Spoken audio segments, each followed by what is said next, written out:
nama saya Nur Atika binti Muhammad Daud A143181. Major ekonomi, monetary dan fiskal. Hai, nama saya Nur Syazliana binti Muhammad Rabani A143141. Majoring ekonomi Islam. Saya Siti Soleha binti Muhammad Nur A143140. Majoring ekonomi, monetary dan fiskal.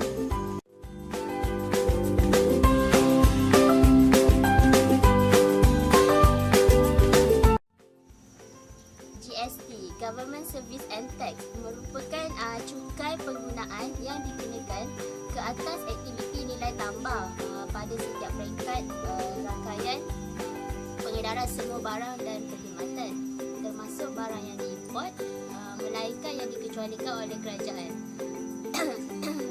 Kalau diikutkan daripada bajet 2015 tu, GST ni akan dikotakan pada 1 April 2015 dan kadar cukai yang dikenakan adalah sebanyak 6%.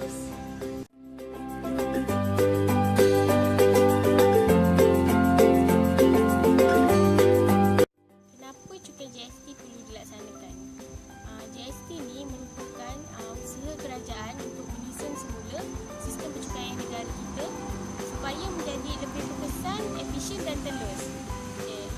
Kerajaan juga nak mengelak daripada berlakunya cukai terselindung dan cukai bertindih. Cukai terselindung ni maksudnya cukai jualan yang dibayar di peringkat perkilangan telah menjadi kos kepada pemborong dan peruncit sebab ianya telah dimasukkan dalam perkiraan margin keuntungan.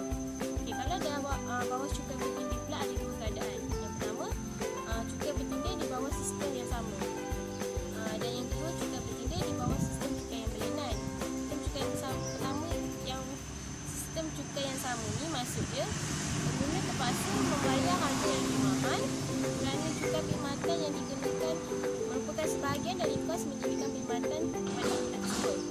Kalau yang bawah sistem yang berlainan ni pula dia dah macam dikenakan dua kali. Pertama, pengguna terpaksa bayar harga yang mahal sebab cukai jualan ni dah dimasukkan dalam harga jualan. Dan yang kedua, cukai perkhidmatan dikenakan apabila menyediakan perkhidmatan kepada pengguna tersebut.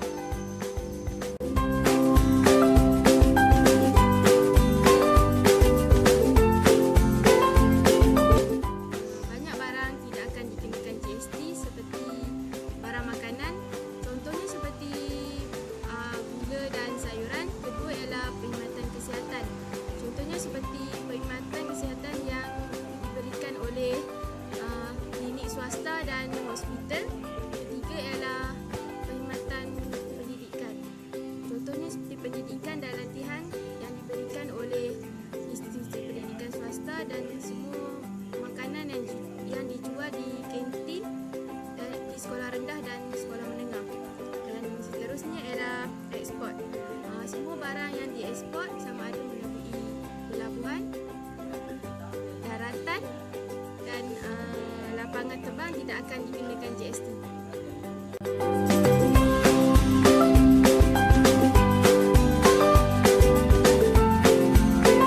Goods and Services Tax, lebih dikenali sebagai GST, telah diperkenalkan dalam bajet 2014. Ia akan menggantikan sistem percukaian Sales and Services Tax atau SST yang sedang digunakan negara kita sekarang. Sebanyak 160 buah negara di serata dunia sedang menggunakan sistem percukaian GST ini. Dengan SST, pengguna boleh dikenakan cukai sebanyak 16% yang terdiri daripada 10% cukai perkhidmatan dan 6% cukai jualan. GST akan menyelaraskannya kepada 6% sahaja. Kadar 6% ini juga merupakan kadar yang terendah di antara negara-negara Asia lain yang menggunakan sistem percukaian ini. GST adalah lebih telus dan teratur. Ia menggalakkan kesaksamaan dan keadilan kepada seluruh peringkat perniagaan dari perkilangan ke perkhidmatan. Semua peringkat akan dikenakan kadar cukai 6% yang sama. Oleh itu, para pembeli tidak perlu risau barangan akan dikenakan cukai berganda ataupun cukai yang tersembunyi. Malahan, ada barangan akan menjadi lebih murah pula. Satu daripada faedah terbesar GST adalah peruncit dapat membeli barangan dengan lebih murah daripada pembekal kerana pembekal boleh mendapatkan pulangan GST. Maka ini juga dapat mengurangkan kos perniagaan mereka. Selain itu, ini turut mengurangkan kos untuk mengeksport barangan ke luar negara lalu merangsangkan kegiatan pengeksportan dan memanfaatkan ekonomi negara. Akan tetapi, ada beberapa barangan dan perkhidmatan yang tidak akan dikenakan GST.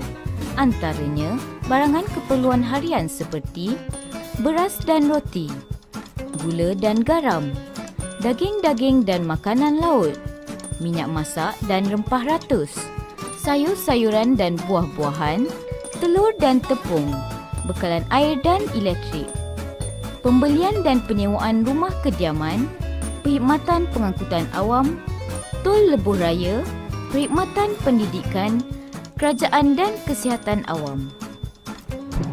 GST hanya akan dilaksanakan pada 1 April 2015. Jadi, kalau anda nampak charge GST dalam resit anda sekarang, ia bukannya Goods and Services Tax.